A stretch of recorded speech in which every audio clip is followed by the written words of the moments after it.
ท่นี้ข้อแก่ใครสักคนตาคุณเดี๋ยวมารุ่นกันสักทีคิดถึงแล้วแต่งชุดนักเรียนมาเพื่ออะไรคะมาเรียนเรียนอะไรคะมาเรียนค่ะพูดสิมาเรียนค่ะเรียนกับใครคะเรียนกับครูสารู้ไหมว่าเขาปิดเทอมอยู่คบกับหนูอ่ะหนูไม่ขออะไรมากนะขอแค่ขยันทำได้ไหมอ่ะเนคิดค่าคอมเหรอเปล่ารับเงินซื้อแล้วมีไม่มีตังค์ไม่ต้องมอมเล่าให้เราเมา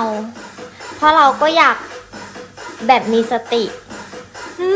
อะไรกันครับเนี่ยแรกก็คิดว่าติดซีรีส์แต่ตอนนี้คิดออกแล้วติดพี่มากกว่า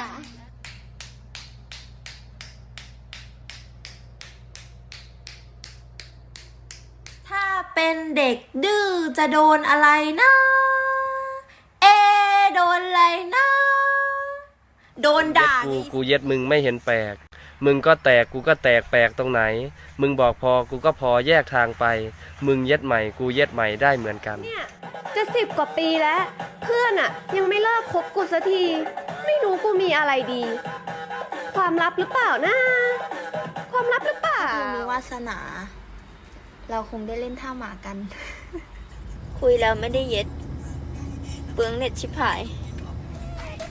ถึงเธอจะไม่แคร์อะแต่ว่าแป้งอะแคร์นะ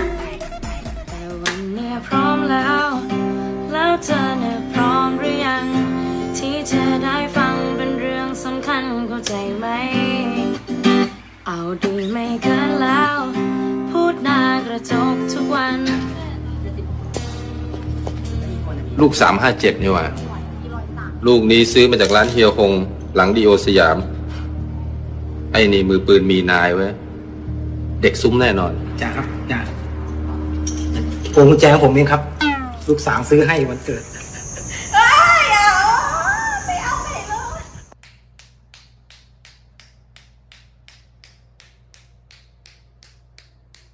คาถาพุทธังรัตนานังมารัตธรรมรัตนานังสังขังรัตนังปล่องไฟยาวประมาณ10 เมตรปล่องไฟยาวประมาณ10 เมตรหรือพวกเข็มข้าวไปในกองไฟเข้าเล่นรุ่นไหนก็เจ็บค่ะรุ่นแม่เธอก็เจ็บเธอไม่มีเธอเหยียบพูดเจ็บจ้ะ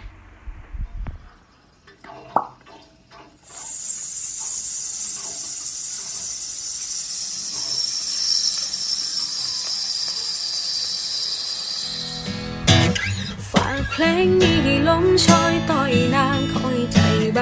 างของน้องพองโตเปิดรับให้เข้าไปในใจเป็นไปได้ไหมเป็นอายได้บอกสิดูแลบ่อยโดนขาดใจเพียงแค่นั่งสั่งมาไอสิหามันให้พอ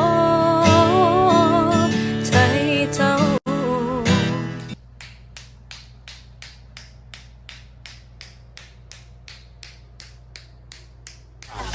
บึ้มยังกับบาสุก้าคุณจะดังเอ็กกว่าแม่พอลล่า